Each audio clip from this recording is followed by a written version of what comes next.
Terima, terima kasih buat semuanya. Selamat siang kita semuanya.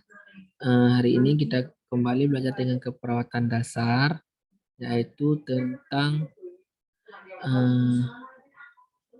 pemenuhan kebutuhan seksual ya pada pasien. Nah, kita harus pelajari dulu tentang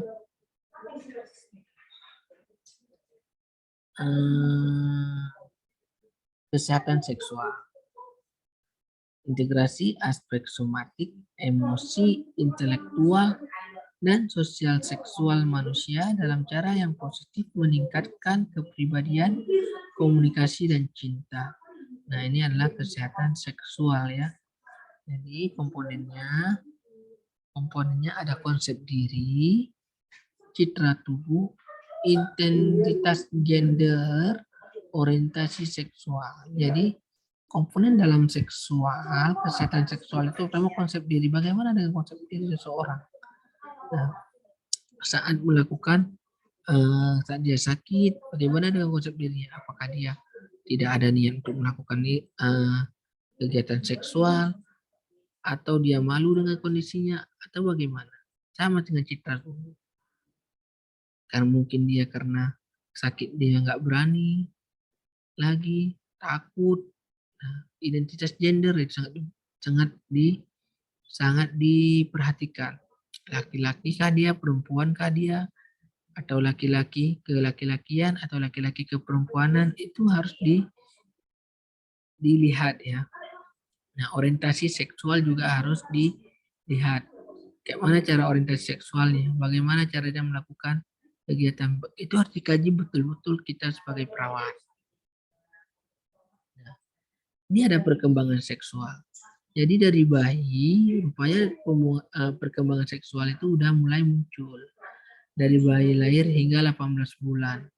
Nah, toddler 1 sampai 3 tahun, prasekolah, usia sekolah. Nah, ini pembagian usia. Nanti pembagian usia ini bisa adik-adik pakai saat menyusun skripsi ya. Mana tahu menyusun skripsi mau nanti pakai skala umur. Nah, boleh dibagi-bagi menurut ini ya. Ini menurut Dinkes, Dinas Kesehatan, Kementerian Kesehatan. Nah, faktor yang mempengaruhi seksualitas yang pertama budaya. Budaya sangat mempengaruhi. Budaya kita dengan budaya orang barat mungkin berbeda cara memprioritaskan seksualitas. Nah, nilai keagamaan berbeda. Kita dengan orang agama kita di sini yang masih menjunjung tinggi moral sama orang-orang di barat sana mungkin berbeda. Etika personal dan status kesehatan. Status kesehatan ini ada penyakit jantung, kanker, prostat, nah, macam lah, ada histerektomi ini nggak bisa lagi ya, bisa lagi apa dia pakai impotennya.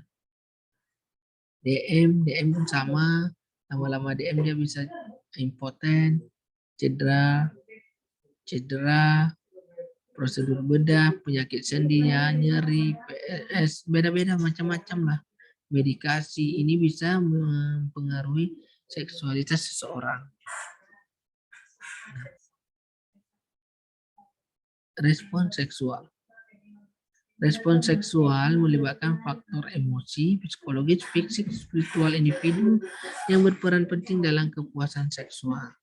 Jadi ini adalah respon seseorang terhadap seksual ya. Siklus respon seksual yang pertama fase hasrat.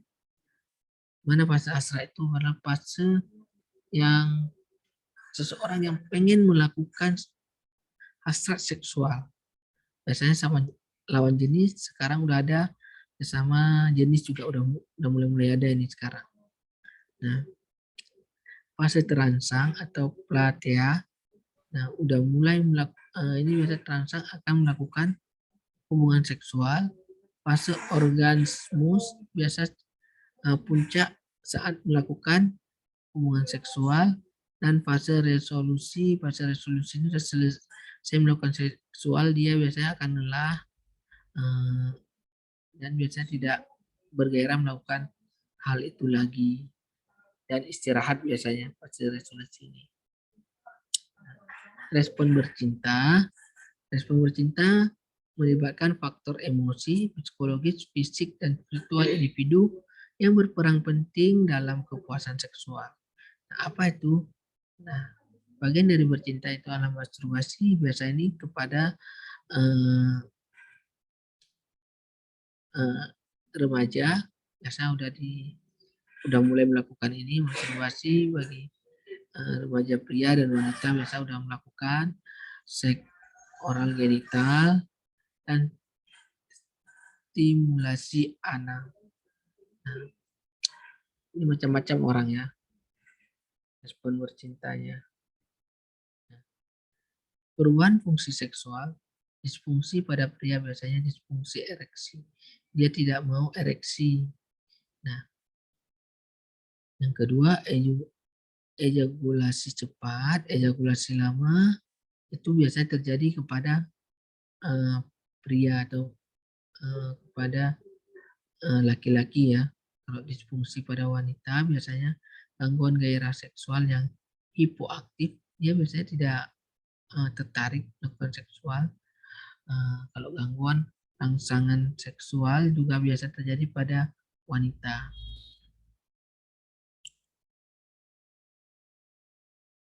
Contoh gangguan orgasmus atau gangguan nyeri seksual.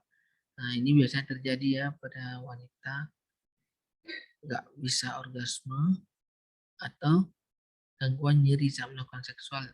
Dia terasa nyeri saja. Jadi tidak ada hasrat untuk melakukan hubungan seksual.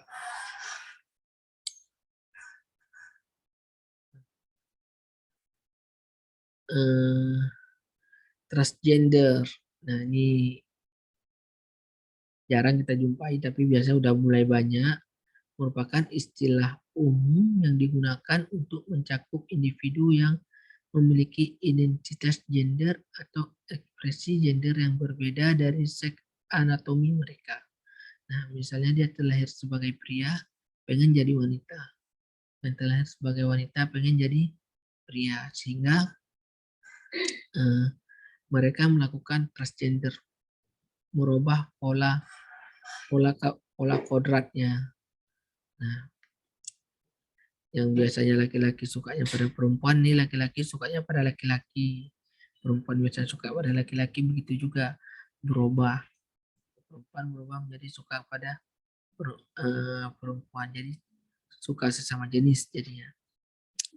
Istilah tersebut mencakup individu cross-gender, intersex, transseksual, praoperatif, transseksual, pasca operatif. Jadi baik dia udah operasi maupun enggak operasi itu dianggap sama, transgender dianggapnya.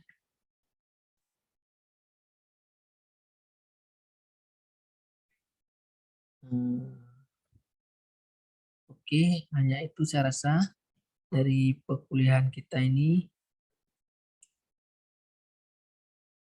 Ada yang mau ditanya?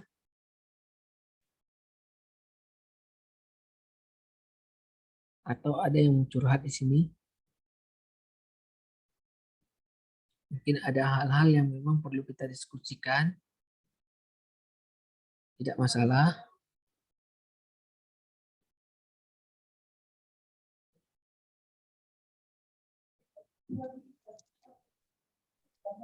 Ada yang pernah mengalami? Boleh, silahkan. Pertanyaannya itu Pak, apakah faktor umur itu termaksud pada apa Pak? Maksudnya yang mempengaruhi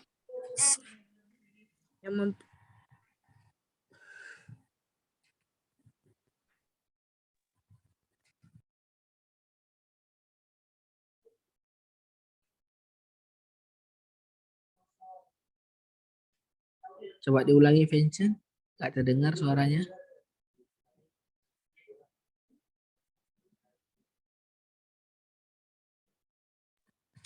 Ulang Pak.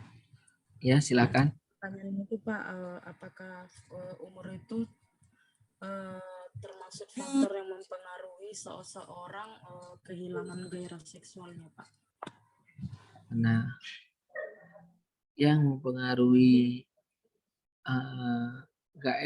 gairah seksualitas biasanya itu bukan umur, tapi ada penyakit yang ada di dalamnya. Misalnya terkena DM, hipotensi. Nah, kalau umur ada nggak? Nah, semakin tua, apa nggak ada lagi gairah seksual? Jangan salah. Gairah seksual itu sama. Dari muda sampai tua itu sama. Kalau nggak ada. Kakek-kakek memperkosa anak-anak. Ya kan? Kalau nggak ada juga. Ibu-ibu kawin lagi. Nah, itu contohnya. Jadi, gairah seksual itu sama. Cuma pelampiasannya aja yang mungkin berbeda. Nah, kalau mungkin yang masih umur balia atau umur ABG masih bisa pacaran. Kalau yang udah tua biasanya ya langsung menikah, seperti itu. Jadi umur nggak bisa kita jadikan sebagai patokan. Salah satu faktor bahwasanya penurunan gairah seksual. Bahkan yang udah terkena penyakit pun gairah seksualnya masih ada tapi menurun. Nah, dia pengen masih tapi tidak bisa melakukannya. Nah, itu yang terjadi biasanya. Makanya jika ada pasien, kalian nanti merawat pasien di ambil kasus lah contohnya DM, itu tanyakan. Biasanya orang DM itu yang paling sering terjadi penurunan gairah seksual. Sehingga kadang-kadang terjadilah apa hal-hal tidak diinginkan, perselingkuhan atau lain-lain sebagainya ya. Ya, ada lagi mau ditanya? Ada Pak. Oke, silakan. Pak, saya pengen tanya. Persoalan tadi yang mengenai transgender kan ya Pak. Nah, itu sebelum orang itu terkena transgender gitu Pak, yang laki-laki suka sama laki-laki, yang sama perempuan gitu Pak. Itu dia dimulai dari sejak lahir atau dari pengaruh lingkungan Pak? Kita harus lihat dulu ya. Lihat dulu kondisi situasi. Ini dia.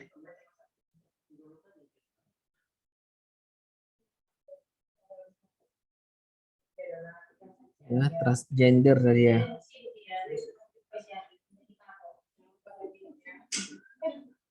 Nah, transgender.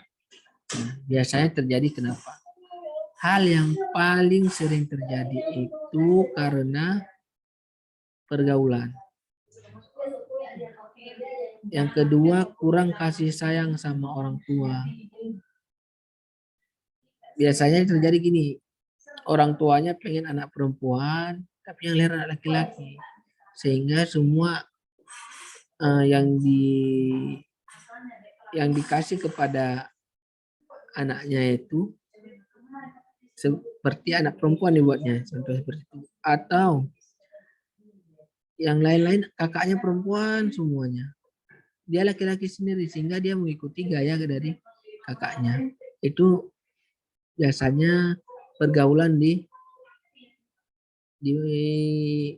lingkungan yang lebih awal, itu biasanya lingkungan keluarga, selanjutnya ke lingkungan umum. Nah, misalnya di daerah itu banyak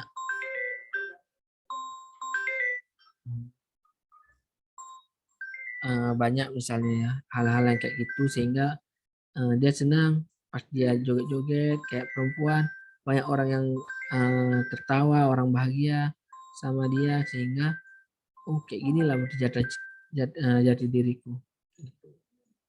Sehingga itulah yang buat dia berubah. Mungkin ini yang terbaik ya. Atau bisa juga ada dia memang orang yang memiliki dua kelamin.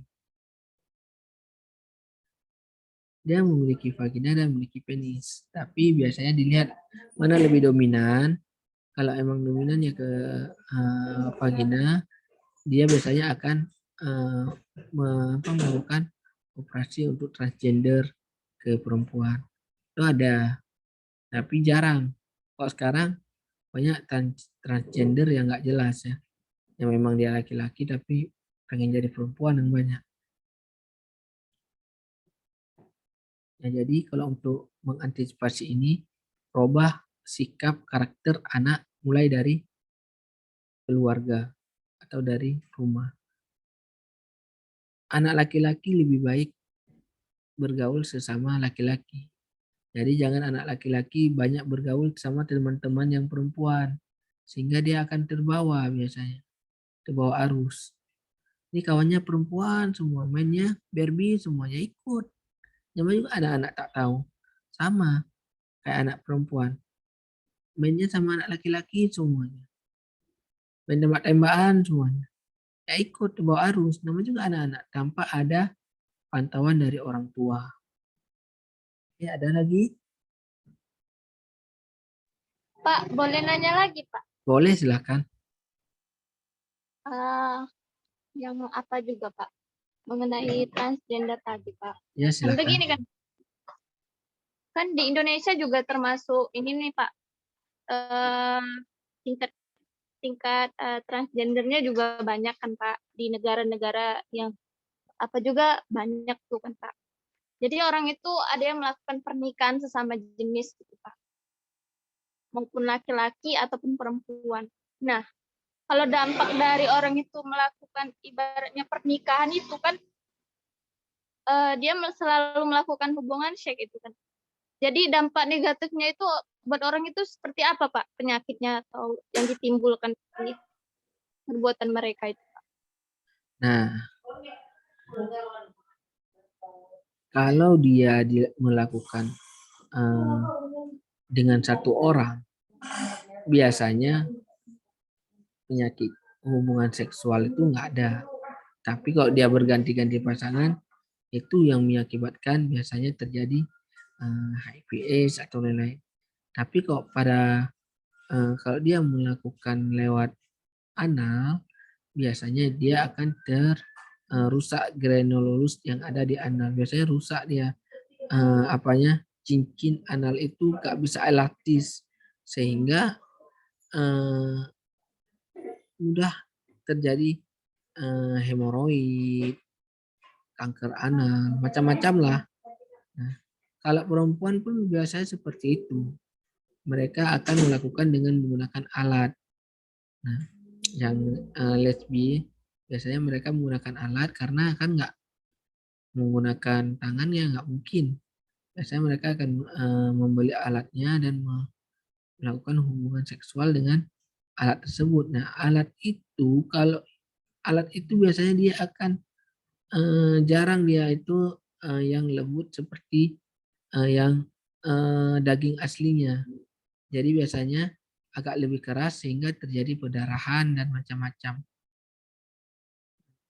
Dan bisa mengakibatkan kanker vagina.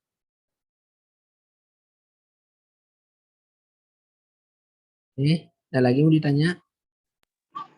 Jadi Pak, yang tadi kalau seseorang itu yang terkena transgender itu dari pengaruh keluarga atau lingkungan ya Pak? Biasanya seperti itu.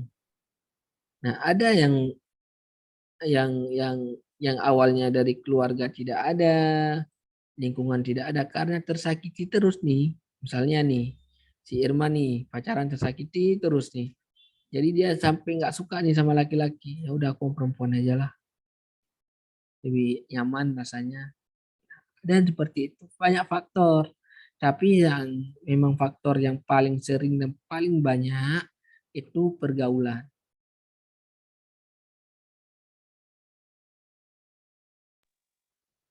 Oke, baik Pak. Terima kasih Pak. Oke, terima kasih. Ada lagi yang mau ditanya?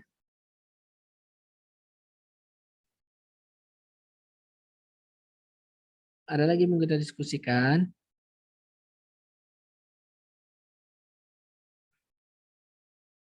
Nggak ada? Sudah pas, Pak. Sudah pas ya. Jadi pelajaran kita hari ini semoga bermanfaat untuk semuanya. Karena ini pun harinya udah sore. Memang dukungan keluarga saat terjadi hal-hal yang negatif itu sangat diperlukan. Apalagi seperti adik-adik semua pasti punya adik, kakak, abang. Semua bisa memantau itu semua. Yang adik lihat abangnya, lihat kakaknya, lihat adiknya juga. Yang abangnya pun seperti itu. Jadi kalau semua telah melihat atau saling menjaga, saya rasa hal-hal yang seperti ini tidak mungkin bisa terjadi. Nah, walaupun itu terjadi, persentasenya sangat kecil.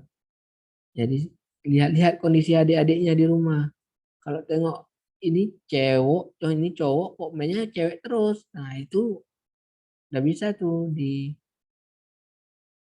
dinasihati atau dikenali kawan-kawannya yang cowok gitu. Biar apa dia biar tidak terpengaruh sifat. Sifat itu bisa menular. Kalau cewek sering gabung sama cowok, biasanya sifatnya akan kayak cowok. Itu juga sebaliknya. Kalau cowok sering gabung sama cewek-cewek semua, nah dia sifatnya lambat laun akan menular. Nah, jadi saling menjaga. Semoga tidak ada hal-hal yang tidak kita inginkan terjadi. Ya, di tempat kita ini, di kelas kita yang pertama, di keluarga kita,